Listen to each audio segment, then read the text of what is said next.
Tonight we're going to cover an East New York legend that's so respected till this day his family could walk in any of the five boroughs with their heads high. The true definition of graduating from the streets. Now, and I thought his name was Puertorican Jesus, but I guess everyone called him Jesus. But let's get into it.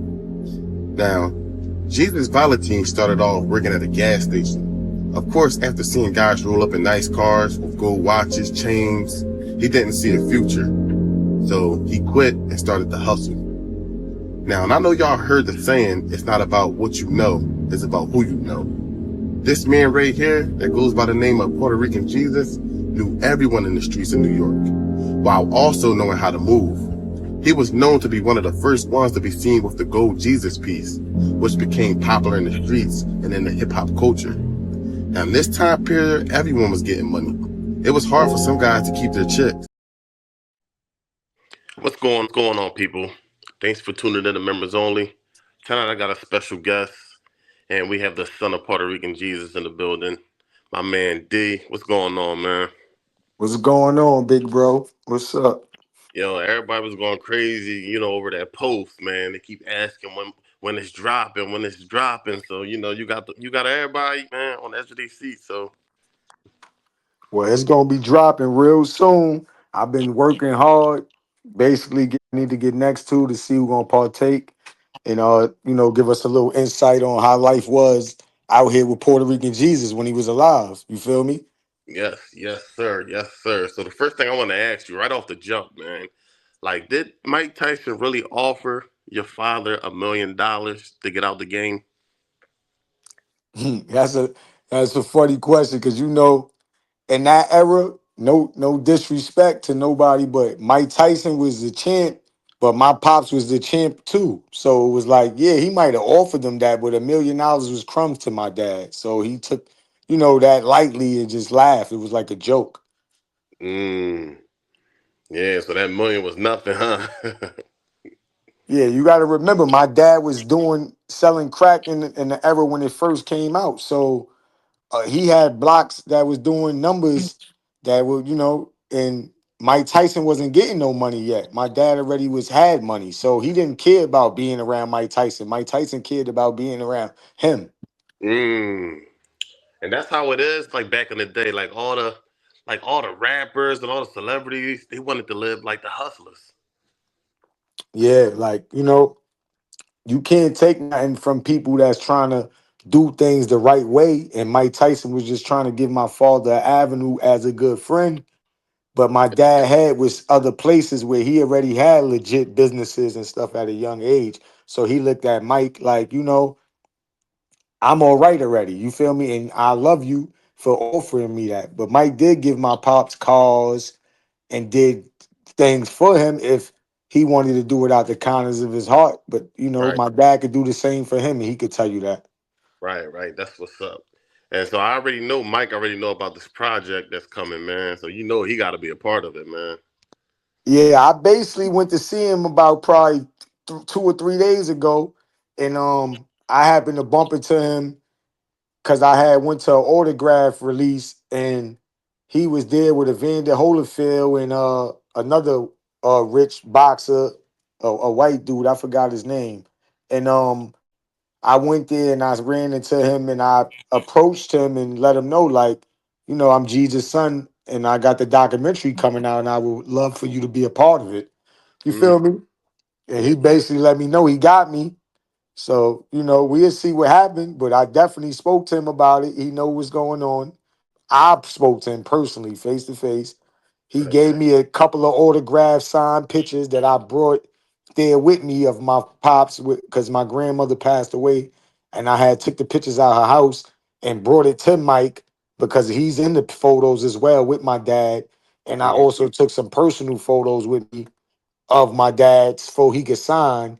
And he mm, also signed my wife hoodie, which is a pink hoodie, brand new, with his face and my dad's face on it, with the newspaper article from 1990 in the Daily News that when they was in front of Lindenwood Diner in my hood with the mm, Lambo truck. Because niggas man. think Lambo trucks just came out. They been Mm, came out. My dad and Mike had that shit already. yeah. Speaking of Lambo trucks, let's get into it. Now, one thing about Mike Tyson and Puertorican Jesus had in common is that they both loved money and loved spending it. Now, we all know what Mike Tyson did and how much he was getting per fight in his heyday. On the come up, Jesus would look out for Tyson while he was training to become great, to keep him focused on his craft. You had hustlers back in the day. If they saw if you was actually trying to do something with your life, to get out the hood, they would look out. Now, Jesus was getting to $1, and you will never know how much a hustler was holding overall. But Mike did offer this man $1 million to leave the streets alone, to come work for him, and this man turned it down. And we're talking about the 80s and 90s. Now, I don't know how many people that's going to turn down a whole M, but if you're running around turning down millions, let me hold something. Nah, but I did hear about the money from back in the day, and I heard dudes was blowing up overnight. Now, a lot of people thought that fast money would last forever, and Jesus was probably one of them. Tyson hung around lots of gangsters, we all know that, and he grew up with most of them. Of course, a lot of guys was in his pocket, but Jesus came with his own money. Now, what's dope about this photo is that you have legendary Mike Tyson and street legend Puertorican Jesus in front of a very rare vehicle, and that's the Lamborghini LM002. Now, there was only 300 ever made. In the hood, you had all the hustlers stunting in their BMWs, the Acras, the Saabs. Now, pulling up in one of these will be a different type of animal. One of the few others to own one was Pablo Escobar. The vehicle was released in 1986 and originally designed for military use. So this off-road vehicle came bulletproof. Now that's a huge plus. The V12 vehicle went for over 100 grand, and Tyson treated it like it was nothing, always getting speeding tickets and end up crashing it and leave it on the side of the road. Yo, just imagine parking one of those joints in the hood, yo. For real, those big Yeah, ass that was tires, different. like them joints stick out like a sore thumb. So if you're really like trying to lay low, I don't think that's the best vehicle you should have. Like that's just my opinion. Yeah, well, I mean, my dad did whatever he did. He did it well because he ain't do that many. You know what I mean? He ain't been. He was blessed. He been in jail, but you know, he passed away in the streets. So he was active all the way till he left. So he you know, he ain't had that much affairs with the law. So he must have been good at whatever he was doing. But between me and you know, he had a police under the payroll, Oh and yeah, no, that's how they got the vehicle over here. there was only a couple only made, so you really had to be somebody to have one of those, man, for real. Like, Yeah, well, my dad was fucking police at that time. You hmm know, my uncle's still alive to tell the story, and he basically was having affair with a lady that was in the military, whatever, and hmm she finagled it. They had the bread, they made it happen to get it flew over, and hmm that's how they had it running through Brooklyn. You feel me? this project, I know you got some big names, like some familiar names, a part of it, man. Because I can't name one person that said anything bad about your pop. So, I know you're gonna have a few people on there, man. Yeah, I got some heavy hitters Hmm on there. Like I said, that I'm trying to do it like from when he was young even like before he even had the money that he had. I'm trying to have individuals that was there from that start. You understand? Yeah. All the Yeah. way to the part where they got where he started getting around Mike, then all the way to when he got away from Mike. You feel me? All the way up to where he left. So that's how I'm trying to base it on. So when I'm done with the project, they'll be able to see that I'm doing a series with the project. You feel me? So I want to hmm paint the documentary basically where people could see where I'm going with it. So I'm starting from young to old, from his young friends to his older friends. You feel me? If they willing to participate. You hmm feel me? And Right. that's how I've been doing it in touch. You know, he like a family member, so you know he's working on himself and his own business and his own brand, and we hmm kind of on the same mission, similar where we was going to see Mike. I didn't even know he was there. You Yeah. feel me? I just happened to bump into him because I was going there for my purpose, and he hmm happened to be there. And like I said, we from the same projects and I live in one building. My mom's living in this building right now. His mom's living in the next building right now. You understand what I'm saying? So, like, that's direct family, and he's a great man, and his wife, they working, and I respect them a lot. Shout out to them. That's a fact. They Yeah. show wild love. I'm gonna play this clip for you, and you let me know what you think about this, man. Well, with Jesus, me and two guys against Jesus and two other guys, Spanish Jesus. May his soul rest in peace too, man. He just passed away about a year ago. Playing ball with Jesus, We playing ball. Some dudes pull up like 4 cars deep while we playing ball. They call Jesus. Brooklyn dudes. Jesus was from Brooklyn. So Jesus talking to them for a minute. They leave, they get back in their car and leave. Jesus came over and said, yo, hey man, the niggas came to murder you, bro. I'm like, word for what? Fuck. I don't know, I have a clue. Fuck I do, man. Nah, your man, they said your man killed they man Demiscio out in DC. Yeah, man. So I had to play that for you because, AZ, he said a lot of good things about him. Like he's saying that your pop saved his life. I spoke to AZ about the project not too long ago, probably like a month ago or a little longer than that. And he told me he was going to speak on the documentary for me, but he never reached back out. I've been hollering at him constantly for like the last 2 weeks or whatever. So hopefully he get back to me. But if not, there's nothing I could do about that. But I know for sure he's friends of my dad Hmm. because I spoke to him and he told me, they got a lot of history. They Hmm. played basketball faithfully together. You understand? Right. And my dad also, went to Harlem and was getting money on AZ block and Rich Porter block on the same block where Darnell and Rich was killed at, which is Mm. 132nd, which they Yeah. call it the location.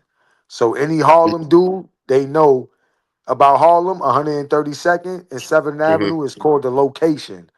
That's where Rich Porter and AZ hustled at. That's the hustle block. Hmm. So, that era, my father was on that block with them, and he's from Brooklyn, like I said. So that, stood out a lot. So they had to be friends, good friends. You understand what I'm saying?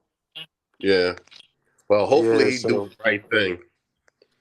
why wouldn't you talk on it? You understand? That don't even make sense. But I spoke to him, like I said, personally, and he Hmm. told me he was going to do it. So let's see when he get back to me. You feel me? As far as the content and everything, like filming, like these guys, they got their own stuff going on. So you have some people that's really just focused on themselves, man. And like on the selfish tip. So you got to take Yeah, that. yeah. That's how Let, I look at it. You understand what I'm uh, saying? Because if somebody asks you for 5 minutes to tell you something about their dad and they didn't mhm, know y'all had history, you uh-huh. supposed to be like, yo, this man is dead. So out of the respect for him, he saved your life. So you would have been dead. You understand what I'm saying? So Mhm. at the end of the Right. day, why wouldn't you want to talk about this man saving you to his kid? But you will go on other people's platforms and talk about it. That doesn't make sense to me. So I have one question. Are you really stamping this as like the biggest documentary of the East Coast? I mean, to my opinion, that's my dad. So I might look at it as a way that people don't look at it. But I'm gonna be honest with you.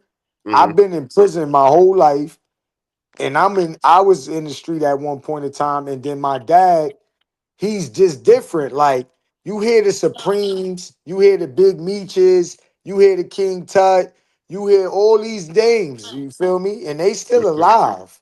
So when they give respect to him, that's big because legends, it's hard to see legends respect legends. You understand what I'm saying? And that point of times, you know, my pops was getting money in every borough. That's Hmm. what make it different. Like Preem was getting money in Queens. You understand? Tut was getting money in Brooklyn. Whatever. I don't know these dudes like little things what they was doing on the sides, but like I know that we stand out from how heard and how from history because you can't erase history.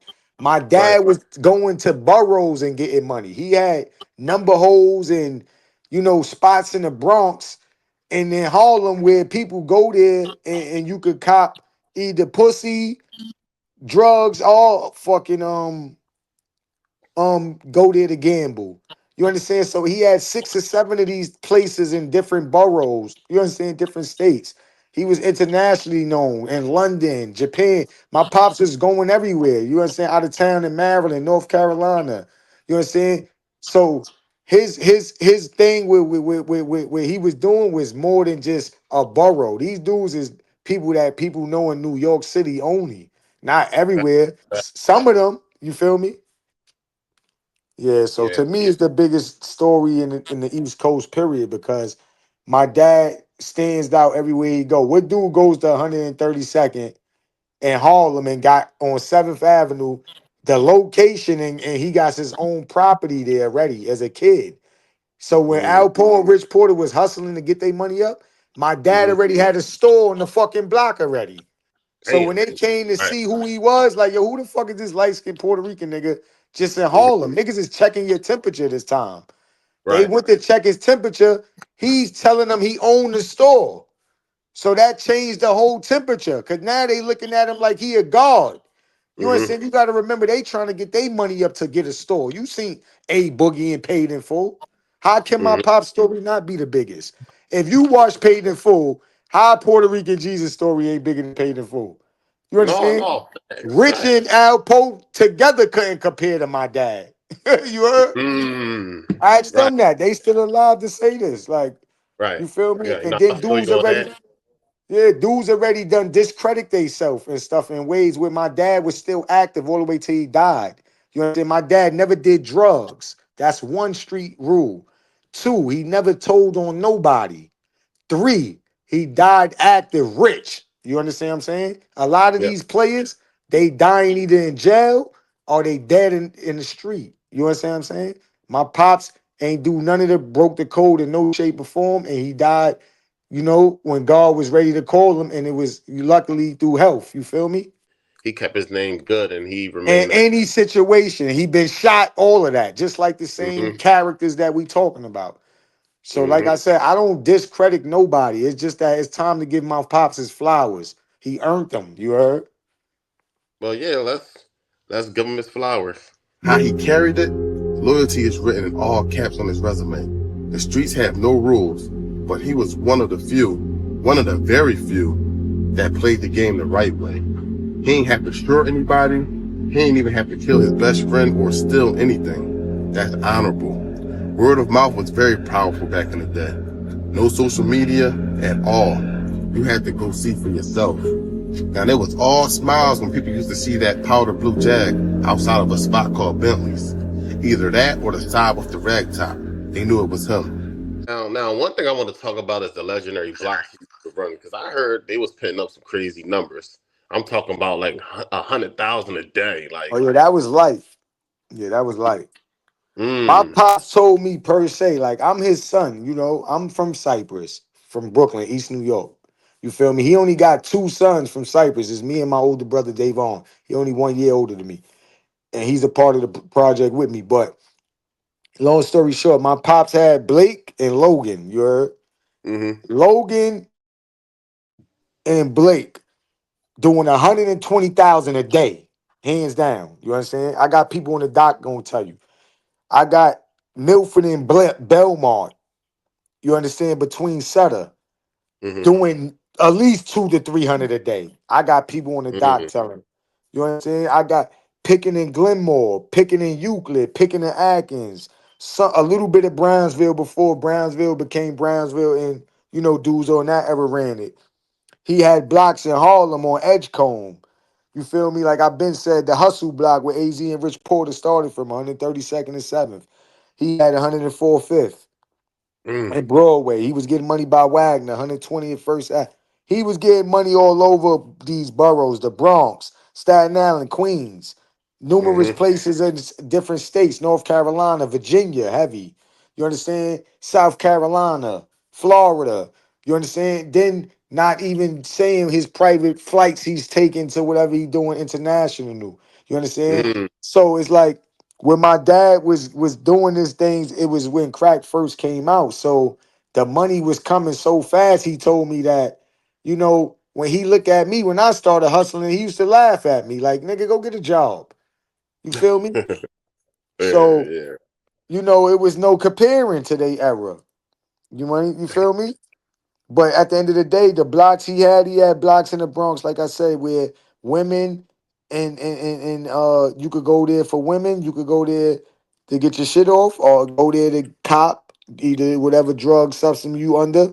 You want, and you could go there to gamble. And he had 7 or 6 of these places in every borough. And he Damn. So, had Italians he was dealing with. You feel me?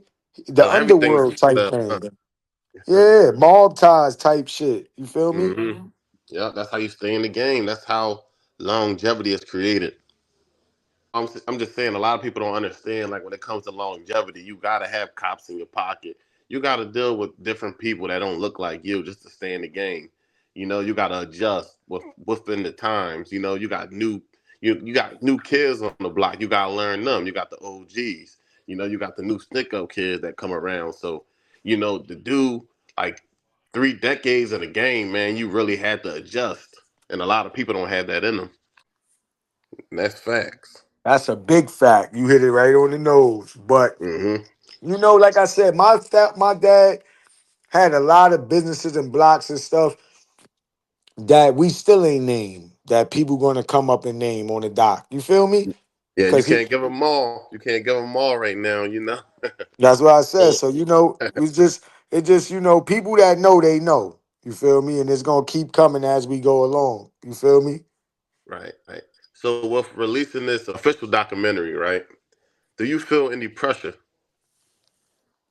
I mean, I feel heavy pressure because with this project, it's not like no any project. You feel me? Because like I said, I'm considering it to be the biggest for my reasons, my personal reasons only. Because like I said, everybody could be biased and look at things the way they look at it. But I know for sure if you looking at these characters that they watch on TV and they debating over BMF and all these other shows, it's like you got to see what's going on really with Puerto Rican Jesus. Then you Mm, understand because that's the way facts. my pops was giving it up, bro. Bentleys, like, Bentleys was like the top club at that time. My pops rented that shit out for the whole weekend and had a Moet party. You understand? This is with Peter Shoe and was fucking Madonna. You understand what I'm saying? Right, So niggas is like, you understand? My dad was a rally different before niggas was even talking about some big meat in them. You understand? right. My dad already was doing that shit. So niggas is really reversing history from his tapes they was watching. You understand what I'm Mm, saying?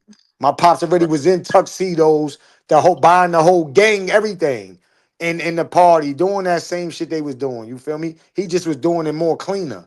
You heard with suits and stuff. right. And my pops Yeah, don't he do did no that. drinking and no smoking. You might catch him with a bottle of Yeah, a glass. It was just for the picture to fake like something was going on. You feel right. me? Yeah, I heard Cause he used to buy. You know what type of person you gotta be to buy out. for the whole weekend, Bentleys. I heard back in the day, money was crazy, so you had a lot of, hustlers just generous. Yeah, like, and then my dad was doing stuff for the community. You know what I'm saying? He was taking the people on the projects, people on blocks and shit he loved. He was taking them on trips and stuff, paying for the whole family to go here, there. You feel me? So he was giving back too. So that's why a lot of people respect him and loved him. Cause like any man, he could have been touched. You feel me? There's many stories that niggas in my hood was trying to do to each other. You understand? He was beef with the 18s. My pops just had a lot of stuff he went through. So, like I said, to give people their flowers and stuff, you gotta always mention Puerto Rican Jesus. You can't forget about that. Fat Joe know that. Right. You know what I'm saying? I was a Yeah. little kid. My pops had me on his neck at the Puerto Rican Day Parade. You feel me? We like Boricua time. And Fat Joe is on the float. He comes off the float and comes to my dad. I'm a kid, homie. And he Mm, takes my dad and give my dad a hat and say, yo, what's up, Puerto Rican Jesus? He hype. I'm like, oh yeah, my dad, that man, the man. Cause I mm, don't know. I see Fat Joe. I'm like Fat Joe the man. You feel me? right. Yeah, so it was just different like growing up. Yeah. Yeah. The only reason why I asked you, do you feel pressure? Because pressure is a privilege, and like to level up, you got to put yourself in uncomfortable positions. You got to get out your comfort zone if you want something in life. Yeah, this is what I'm telling you. Like with my dad project, it's so much pressure that I could get killed. You understand what I'm saying? Dudes don't want this story out there. You understand what I'm saying? So I gotta live with, other people might want it out there, and then you got people that don't want it out there because they don't want old shit brought back to light. You understand Hmm. what I'm saying? So it's like a lot of gatekeepers with my pop shit. Cause I could have been had it out there.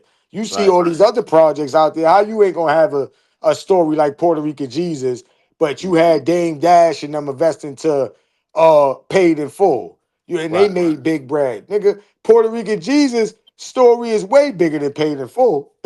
You understand what I'm saying? Yeah. And paid in full, no disrespect, was about rats. That's the Mhm. whole story. You understand? Mhm. My Right. pop story don't end like that. That's a fact. Mm. Hands down. You feel me? Right. So, like I Hmm. said, I don't like to discredit nothing, but New York history, it gotta be told right. And this is the biggest story on the East Coast because it's gonna be told right. You heard with facts. Saw your YouTube channel, and I know you're gonna get things rocking when it comes to that. So like what type of content should we expect coming from you? I mean, for my channel, I basically gonna put everything that my father, you know, got going on with the merge and basically his history. And I got friends like that's like my uncles and stuff, that projects I'm gonna work on afterwards, like documentaries basically. I'm gonna be in that platform, podcast. I'm doing the voice basically for the prisons where I spent a lot of time in prison, so I want to give back where I keep my phone line open to the brothers and they call in and they let me know their problems and where I could assist them at. You feel Mm. me? Because I was deprived of a lot of things when I was in there. I just did a long time in prison. Mostly my whole life I was in there, and I know things that the world out here don't know these guys going through. So I want to be the brother they can lean on with assistance, meaning if I need to get somebody a mattress because the police taking their bags, you understand? Or they getting beat up by the police. You understand? Anything that's going on where I could assist them in a positive way, I want to be able to do that. You feel me? That's thorough. Like you got me. I did a doc on your father. I did a couple of them. It's actually like the biggest doc on YouTube on your father, sitting at like 165K. Then you got these other dudes. They got big platforms on Instagram that post your father. Talk about the fashion and all that stuff. So Yeah, but you can all tell that you, stuff is fake. You yeah, got the realest story because you got me, yeah, his son. right, There's right, nobody could be able to tell you nothing. Like all them dudes up there, they was telling you stuff that they heard. yeah. But and that's the thing though. So you shouldn't have a problem getting any type of backing. A lot of people use your father name to for financial gain. So I don't see nobody not trying to back it and look out because this should be promoted on like all across platforms that I watch or these platforms that I already saw your father picture on or some Yeah, so I speak on. So we'll see who's thorough and yeah, we'll see we'll who's see. not. Cause it's like I don't know. Since I've been out here, like I Hmm. said, and it's a little bit different how I guess respect is given now. Cause it's like everybody's focused on themselves. And Hmm. I don't mind being focused on yourself because I do that at times. But it's like when you consider somebody your friend, you got to be a friend all the way because you go on people platforms to talk maybe for a booking because they booked you to talk. I understand that. Right. But if I gotta book you to talk on my father documentary, I could do that too, because money not a thing. But at the end of the day, for the respect of somebody that passed away, that you say is your friend, you supposed to be able to say whatever to their kid and let them know the good times that y'all shared. Cause I'm Right. not asking you to tell no negativity. You feel me? Right. We just looking for good times. You might have had a good meal at the Chinese restaurant together and walked back, bagged two females. You Hmm. feel me? Went to the movie theater. That's cool enough to talk about. You feel me? For me, like I noticed, people don't back you until they see you buzzing. So, with that being said, you gotta grind it out. You get what I'm saying? So, yeah, man. Like I see what you got. You got something special. You got something special, man. And I'm confident that you got people, that's just gonna hop on board. Just like this one clip I'm about to show. Look, I'm with my uncle, Puerto Rican Jesus documentary coming soon. We right here going to check Mike. Let him know, Unc. Support your That's nephew. right. Support what he doing. He getting ready to do something big. Wow, Cypress in the building. You know, Cypress Unc raised Hill. me. I love you, That's Unc. right. Yeah. Like I said, I got Tut. He's another one, got the biggest story in the East Coast. Shout out to King Tut. Like I said, that man right there, he's definitely a champion. He's out here and he's showing the youth support of changing their mind from keeping them from doing negative things that they're gonna suffer from and wish they never did. And I Hmm. respect him for that. You understand that? Shout out to his wife for guiding him because you know people need that like us coming out of prison. So she's a big help too for him, and I like that. I like their relationship. They look happy, so shout out to them. And they got a big story too. They definitely do. You feel me? So I wanted to kind of intertwine his story with my father's since we both from Cyprus, Hmm. and it'd be even bigger. You feel me? So I'm talking to him about that now, and I hope I get his approval, and we could work on something like a series, and do something like a power. You feel me? Yeah, yeah, that's good money. That's good money. Like I hear a lot of people, I see a lot of people in the comments always say, "Oh man, y'all telling the same old stories. We heard this, we heard that. That gangster stuff played out. Like for who? Not for me. Not over here. You know, Yeah, people yeah, people because always listen. People everybody will got say their that. own opinion. Listen, people will say that, but just like I said, yo, there's a human born every day. Just because you heard the story, I don't mean this person over here. There's people that graduate college. There's people that graduate high school. You get what I'm saying? So, like people mad at me because I hop online. All I got to do is talk for 8 minutes, and I put up good numbers.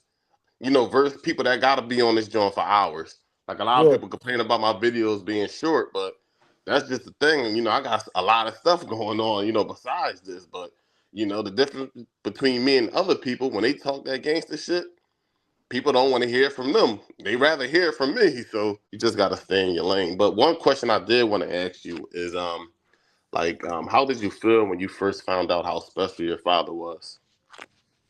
Like I tell a lot of people all the time, I never really looked at my dad the way people look at him because he didn't raise me like to know his business or for anybody to know his business. Like right now, he would kill me if my dad never really looked for like the spotlight or whatever. It just came to him. You understand? And he raised me to basically be on some humble stuff and know my worth, but at the same time appreciate life and understand that there's always somebody bigger than you. You understand? So don't always just think you the biggest in the room. You Right. feel me? Right, because I did hear a story about how he went up to Arsenio Hall and he just stole the spotlight. He was with Mike Tyson, and he still like they was backstage, and he stole the spotlight from Tyson. Like Arsenio saw him all blinged up. He had that shit on, so everyone was just impressed on just his image. Yeah, we have food and drinks at the table all the time and talk about that day. We got footage in the crib and shit of that. I might throw it on the doc, but on my channel, my uncle talk a little bit about it. He got 30 years bugs and shit. He known from Harlem. That's baby main cousin. And he always talked to me about it. Everybody talks to me about it, about that day. But what happened was Mike was there just to go see Arsenio Hall. He ain't even supposed to really be, you know, there. He was in backstage. And Yeah. my dad was with him, with two other people. And what happened was Arsenio Hall came and he wanted to announce that, Mike was there. Mike was the champ at the time. So when he went to say, yo, we got the heavyweight champ in the building, Mike Tyson, my dad said that, they switched the camera fast on the champ. You know how they do on the Arsenio Hall show. So they switch it, boom. When they switch the camera, that my dad is right next to Mike. So that's how they catch him in the joint, boom. You feel me? So my dad say, Arsenio Hall comes up to him and he like, yo, Mike, I know you the champ and all that, but who your man is right here? Cause he look like the champ. You Right. heard? So Hmm. Mike like, this is my friend or whatever. And my dad said, yo, my name is Puerto Rican Jesus or whatever. You know what I mean? He said just Jesus. Cause my dad didn't like to get called Puerto Rican Jesus. He used to get tight and want to fight. I ain't gonna lie. So Oh, so he didn't like that nickname. He didn't like the champ. hell no. If you catch him, that's why I said a lot of stuff we hear or say is fake, bro. My dad don't like to be called Puerto Rican Jesus, bro. His friends will tell you. he called Jesus because he really think he black. You feel? Because he, you Mm, know, growing up in the neighborhood, he was just around a whole bunch of black kids. You feel me? So he was yeah, like the only Puerto Rican one. So they joke on him all the time, and he be getting into it and stuff. You know, that's where his friends and stuff. You know, they're gonna talk about on the doc or whatever. But yeah, but he stole the spotlight that day. My dad had all the fucking jury on, all the chains. That when they were back in that day, they call them you know, the ropes, the big ropes. My yep. dad was the first one with the Jesus head out here before Slick Rick. Slick Rick is alive to tell you. Him and my dad had numerous occasions, you know, had Mm, back and forth little conflicts at a time. yeah, So like I said, that era, my dad was the champ of that era. And Jerry, all that stuff. And Arsenio Hall is still alive to say that, whatever we talking about. right. So, you know, yeah, my dad shut the show down. He definitely, you know, everybody talks about that day. Yeah, that's what's up, man. I know you did say he had like stores and everything. I wanted to ask, did he invest some of his money? Yeah, he at one time he had you know, he had good mentors. Like back in that era was dudes like Cowboy. Like in my hood, I'm from East New York, Cyprus. Like back in that era, dudes like Cowboy ran the whole hood. Everybody know who that is if you was somebody. And Cowboy was a mentor like to my dad. He was rich. He the one that owned all the blocks, all the real estate, Cowboy. And so he taught my dad at a young age how to invest. You understand? So my dad already had houses, all that shit young. Mm, And then he went uptown, bought the store on 132nd. Like I said, you can ask AZ and you can ask Rich Porter's sister because my dad was dealing with Rich Porter's sister at some point in time too. Because, you know, like I said, he went to 132nd, which is called the location, and he bought the sneaker store there with my Uncle Stan, which is going to be talking on the documentary as well about this. So, you know, like I said, that era, Rich Porter and AZ, they on 132nd, like to be from Brooklyn to go over there and get a store legally at that age, that was different. mm, yeah, Yeah, they that told me it was prolific. You heard?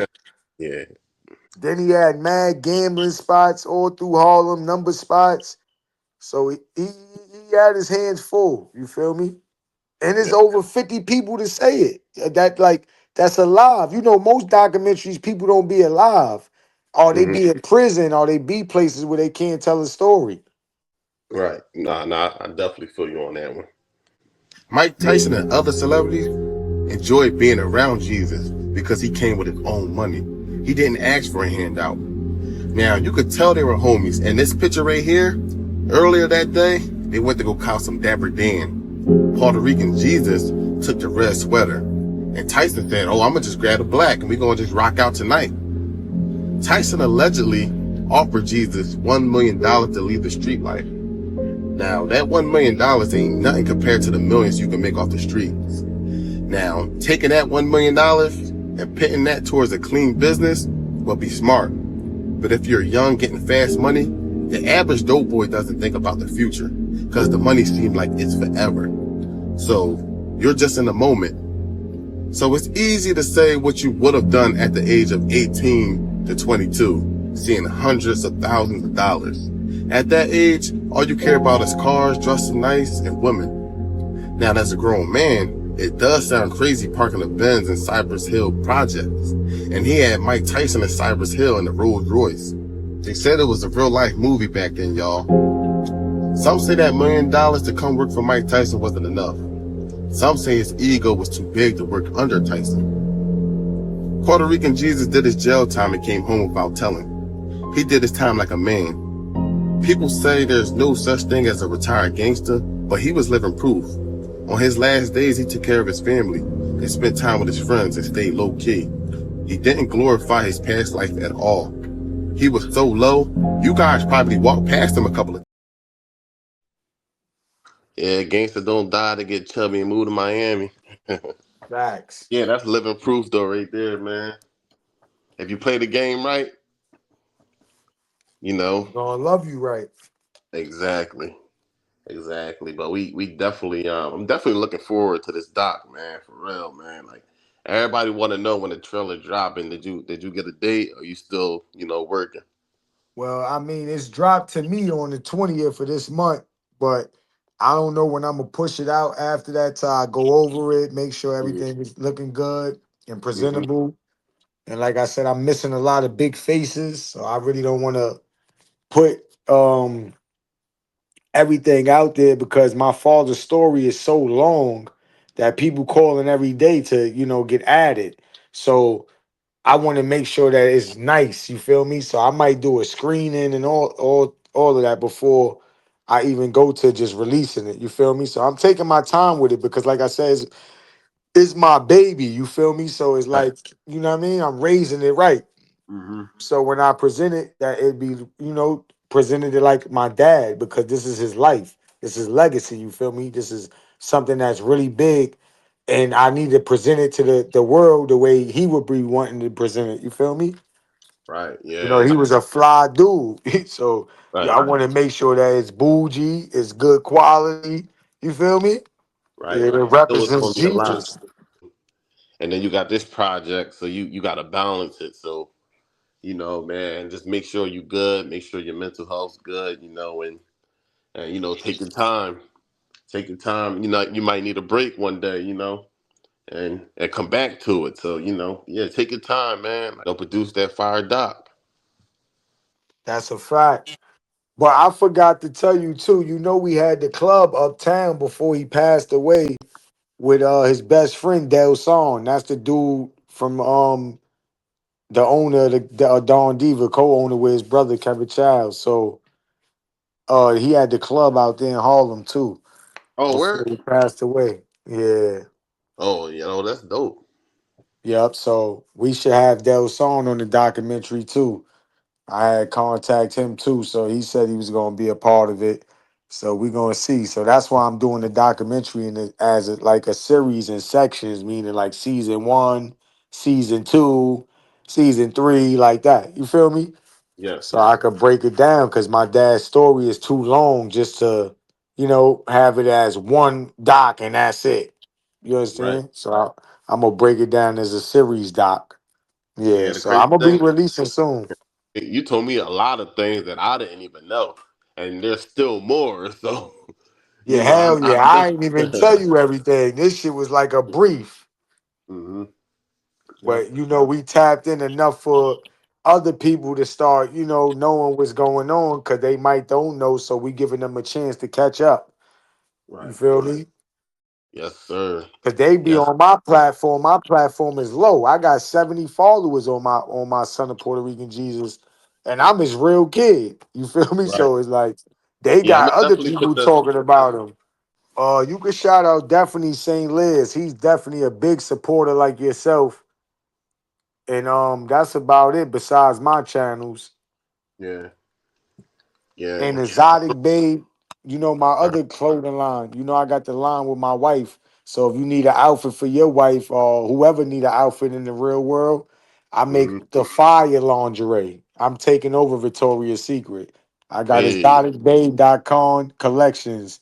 And shout out to my boy Sin City. That's another partner that be helping me on all platforms. You could tune Yeah. into Live Sin City on Yeah. Shout YouTube. out to Mayor of Crown Heights too. Shout out to everyone that's backing it, supporting it. You Oh, know. my big bro. Yeah, shout out to Mayor of my partner from Crown Heights, the Yes. Mayor of Crown Heights. That's hmm my big bro. Shout out to my brother Davon Valentine, the oldest son.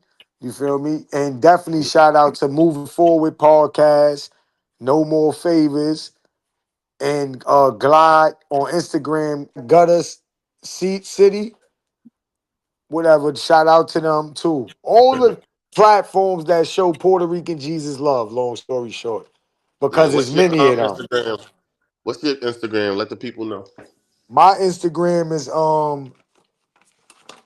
Son of Puerto Rican Jesus, of course, on all platforms. SON underscore OF underscore Porto underscore Rico.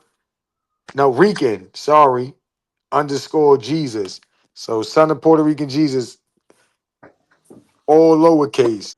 Yeah. Because it's Son Yeah. of Puerto Rican Jesus, all my platforms. And then I got the other IG, PRJ Productions.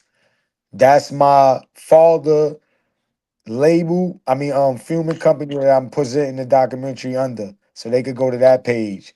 The PRJ stand for Puerto Rican Jesus Right. Productions. Is Mm-hmm. on Instagram too. That's my second page. Right. Then my Right. YouTube page is at Son of Puerto Rican Jesus. YouTube channel. Yeah. So this definitely not the last, collab we gonna do, man. I appreciate you a lot. You feel me? Yeah, You I already show told you, mad man. support. This is my lane. This is the type of lane I'm in, So this is what I do. So, we Oh gonna make yeah, sure. my Facebook. My Facebook is D Nice Puerto Rican Jesus son. You should see me on there too. I got like 5,000 followers. I'm on there. And Darnell Foskey is my other Facebook. My real name. That's DONNEILFOSKEY.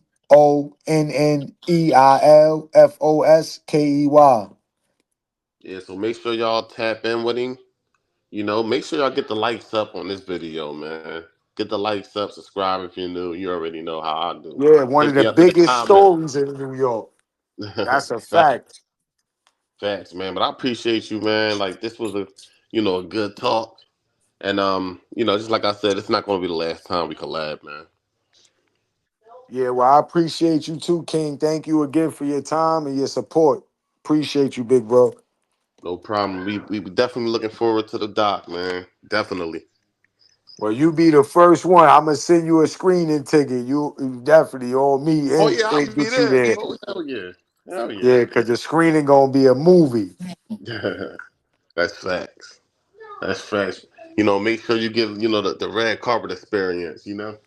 Yeah, we gonna bring it out. We gonna bring his theme back. We gonna bring the '80s back out Mm. that night. I might have. Mm. We're gonna bring their era back. The Heavy D days. You feel me?